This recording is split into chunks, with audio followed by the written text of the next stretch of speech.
ಆತ್ಮೀಯ ಸ್ನೇಹವೃಂದಕ್ಕೆ ಸ್ವಾಗತ.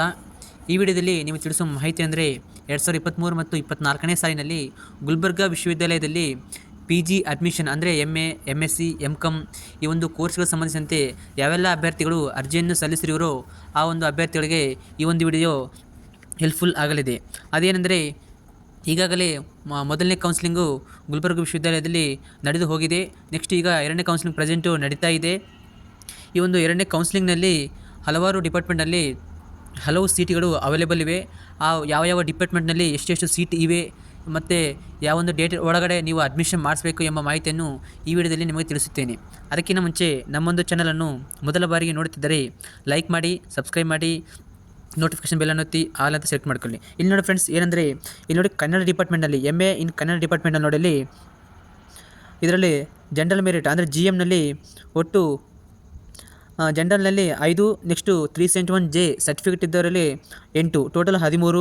Next SC ಕ್ಯಾಟಗರಿನಲ್ಲಿ ಒಟ್ಟು 7 ಸೀಟು, ST ಕ್ಯಾಟಗರಿನಲ್ಲಿ 2, ಕ್ಯಾಟಗರಿ 1ನಲ್ಲಿ ಯಾವುದೇ ರೀತಿಯ ಸೀಟ್ ಇಲ್ಲ. ನೆಕ್ಸ್ಟು ಸೆಕೆಂಡ್ ಎನಲ್ಲಿ ಒಟ್ಟು 5 ಸೀಟು, ಸೆಕೆಂಡ್ ಬಿನಲ್ಲಿ ಸೀಟ್ ಇಲ್ಲ. ನೆಕ್ಸ್ಟು ಥರ್ಡ್ ಎನಲ್ಲಿ ಯಾವುದೇ ರೀತಿಯ ಸೀಟ್ ಇಲ್ಲ. ನೆಕ್ಸ್ಟು ಥರ್ಡ್ ಬಿನಲ್ಲಿ ಒಟ್ಟು 1. ಇಲ್ಲಿಗೆ ಇವೆಲ್ಲ ಕೆಟಗರಿಗೆ ಸಂಬಂಧಿಸಿದಂತೆ ಒಟ್ಟು ನೋಡಿ 28 ಸೀಟುಗಳು ಅವೈಲೇಬಲ್ ಇವೆ ಯಾವೊಂದು ಕನ್ನಡ ಡಿಪಾರ್ಟ್ಮೆಂಟಲ್ಲಿ. ನೆಕ್ಸ್ಟ್ ನೋಡಿ ಸ್ಪೆಷಲ್ ಕೆಟಗರಿ ಅಂತ ಬರುತ್ತೆ, ಅಂದರೆ ಉದಾಹರಣೆ NCC, NSS, ಅಂದರೆ ನೆಕ್ಸ್ಟ್ ಅದರ್ ಸ್ಟೇಟು, ಯೂನಿವರ್ಸಿಟಿ ಈ ಥರ ಬರುತ್ತೆ. ಇಲ್ಲಿ ಒಟ್ಟು 10 ಸೀಟು, 10 + 28 ಒಟ್ಟು 38 ಸೀಟು ಕನ್ನಡ ಒಂದು ಡಿಪಾರ್ಟ್ಮೆಂಟಲ್ಲಿ ಈಗ ಪ್ರೆಸೆಂಟು ಸೀಟ್ ಅವೈಲೇಬಲ್ ಇವೆ. ಯಾವೆಲ್ಲ ಅಭ್ಯರ್ಥಿಗಳು ಈಗ ಆಲ್ರೆಡಿ ನೀವು ಅಡ್ಮಿಷನ್ ಮಾಡಿಸಿಲ್ಲವೋ ಈ ಒಂದು ಕನ್ನಡ ಡಿಪಾರ್ಟ್ಮೆಂಟ್ ಸಂಬಂಧಿಸಿದ ಇಷ್ಟು ಸೀಟ್ ಇವೆ, ನೀವು ಹೋಗಿ ಯೂನಿವರ್ಸಿಟಿಗೆ ಈ ಒಂದು ಡಿಪಾರ್ಟ್ಮೆಂಟ್ಗೆ ವಿಸಿಟ್ ಕೊಟ್ಟು ನಿಮ್ಮೊಂದು ಡಾಕ್ಯುಮೆಂಟ್ಸನ್ನಲ್ಲಿ ಸಬ್ಮಿಟ್ ಮಾಡಿ ಈ ಒಂದು ಅಡ್ಮಿಷನ್ನು ಮಾಡಿಸ್ಬೋದು.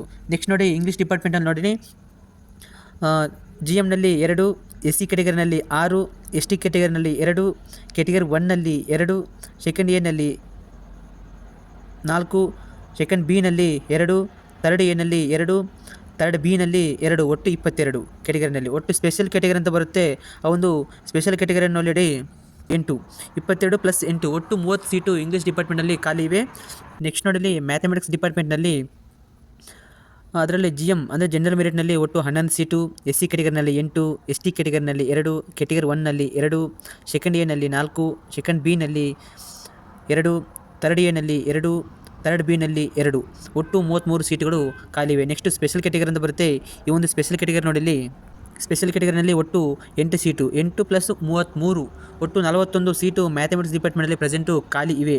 ನೆಕ್ಸ್ಟ್ ನೋಡಿ ಕೆಮಿಸ್ಟ್ರಿ ಡಿಪಾರ್ಟ್ಮೆಂಟ್ ನೋಡಿ, MSc ಕ್ಯಾಟಗರಿ ಕೆಮಿಸ್ಟ್ರಿ ಡಿಪಾರ್ಟ್ಮೆಂಟಲ್ಲಿ ಇಲ್ಲಿ GMನಲ್ಲಿ ಯಾವುದೇ ರೀತಿಯ ಸೀಟ್ ಇಲ್ಲ. ನೆಕ್ಸ್ಟು SC ಕ್ಯಾಟಗರಿನಲ್ಲಿ 1, ST ಕ್ಯಾಟಗರಿನಲ್ಲಿ 1, ಕ್ಯಾಟಗರಿ 1ನಲ್ಲಿ 1, ಕ್ಯಾಟಗರಿ ಸೆಕೆಂಡ್ ಎನಲ್ಲಿ 1, ಸೆಕೆಂಡ್ ಬಿನಲ್ಲಿ 2, ಥರ್ಡ್ ಎನಲ್ಲಿ ಯಾವುದೇ ರೀತಿಯ ಸೀಟ್ ಇಲ್ಲ, ಥರ್ಡ್ ಬಿನಲ್ಲಿ 2 ಒಟ್ಟು 8 ಸೀಟು ಖಾಲಿ ಇವೆ ಈ ಒಂದು ಕ್ಯಾಟಗರಿಗೆ ಸಂಬಂಧಿಸಿದ. ನೆಕ್ಸ್ಟು ಸ್ಪೆಷಲ್ ಕ್ಯಾಟಗರಿ ಅಂತ ಬರುತ್ತೆ. ಒಂದು ಸ್ಪೆಷಲ್ ಕ್ಯಾಟಗರಿನಲ್ಲಿ 6 + 8 ಒಟ್ಟು 14 ಈ ಒಂದು ಕೆಮಿಸ್ಟ್ರಿ ಡಿಪಾರ್ಟ್ಮೆಂಟಲ್ಲಿ ಒಟ್ಟು 14 ಸೀಟು ಖಾಲಿ ಇವೆ. ಹೀಗೆ ಹಲವಾರು ಡಿಪಾರ್ಟ್ಮೆಂಟಲ್ಲಿ, ಅಂದರೆ ಉದಾಹರಣೆ ಜಿಯಾಲಜಿ, ಬಯಾಲಜಿ, ಮ್ಯೂಸಿಕ್ಕು, ಉರ್ದು ಸುಮಾರು ಡಿಪಾರ್ಟ್ಮೆಂಟಲ್ಲಿ ಹಲವಾರು ಸೀಟುಗಳು ಖಾಲಿ ಇವೆ. ಈ ಒಂದು ಹೆಚ್ಚಿನ ಮಾಹಿತಿಗಾಗಿ ಕೆಳಗಡೆ ನನ್ನ ಒಂದು ಟೆಲಿಗ್ರಾಮ್ ಲಿಂಕನ್ನು ಹಾಕಿದ್ದೇನೆ. ಆ ಒಂದು ಟೆಲಿಗ್ರಾಮ್ಗೆ ಜಾಯ್ನ್ ಆಗೋ ಮುಖಾಂತರ ನೀವೊಂದು ಹೆಚ್ಚಿನ ಡಿಪಾರ್ಟ್ಮೆಂಟ್ನ ಸೀಟಿನ ಮಾಹಿತಿಯನ್ನು ನೀವು ಪಡೆಯಬಹುದು. ಇಲ್ಲಿ ನೋಡಿ ಸ್ನೇಹಿತರೆ, ಈಗ ಆಲ್ರೆಡಿ ಸೆಕೆಂಡ್ ಕೌನ್ಸಿಲಿಂಗ್ ನಡೀತಾ ಇದೆ ಅಂತ ಹೇಳಿದ್ನಲ್ಲ, ಈ ಒಂದು ಸೆಕೆಂಡ್ ಕೌನ್ಸಿಲಿಂಗ್ನಲ್ಲಿ ನಿಮ್ಮ ಹೆಸರು ಬಂದಿಲ್ಲದಿದ್ದರೂ ಸಹಿತ ನೀವು ನಿಮ್ಮೊಂದು ಯಾವ ಒಂದು ಡಿಪಾರ್ಟ್ಮೆಂಟಲ್ಲಿ ನೀವು ಅಡ್ಮಿಷನ್ ಮಾಡಬೇಕು ಅಂದ್ಕೊಂಡಿರೋ ಆ ಒಂದು ಡಿಪಾರ್ಟ್ಮೆಂಟಿಗೆ ನೀವು ವಿಸಿಟ್ ಕೊಟ್ಟು ನಿಮ್ಮ ಒಂದು ಡಾಕ್ಯುಮೆಂಟ್ಸ್ ತೊಗೊಂಡೋಗಿ ಅಲ್ಲಿ ಅಡ್ಮಿಷನ್ ಮಾಡಿಸ್ಬೋದು. ಯಾಕಂದರೆ ಸುಮಾರು ಸೀಟು ಖಾಲಿವೆ, ಅಲ್ಲಿ ಅಡ್ಮಿಷನ್ ತೊಗೋ ಚಾನ್ಸ್ ಇದೆ. ಸೊ ಆದ್ದರಿಂದ ನೀವು ಸದ್ಯಕ್ಕೆ ಇನ್ನು 2 ರಿಂದ 3 ದಿನ ಒಳಗಡೆ ನೀವು ಅಡ್ಮಿಷನ್ ಹೋಗಿ ಮಾಡಿಸಿ ಅಂತ ನಾನು ನಿಮಗೆ ಹೇಳುತ್ತೇನೆ. ಈ ಒಂದು ವಿಡಿಯೋ ನಿಮಗೆ ಹೆಲ್ಪ್ಫುಲ್ ಆಗಿದ್ದರೆ ಮತ್ತು ನನ್ನ ಮುಂದಿನ ವಿಡಿಯೋ ನಾನು ಅಪ್ಲೋಡ್ ಮಾಡಲು ನನ್ನನ್ನು ಪ್ರೋತ್ಸಾಹಿಸುವಂತಿದ್ದರೆ ಒಂದು ಲೈಕ್ ಮಾಡಿ, ಸಬ್ಸ್ಕ್ರೈಬ್ ಮಾಡಿ, ನೋಟಿಫಿಕೇಶನ್ ಬೆಲ್ಲನ್ನು ಒತ್ತಿ ಆಲ್ ಅಂತ ಸೆಲೆಕ್ಟ್ ಮಾಡ್ಕೊಳ್ಳಿ.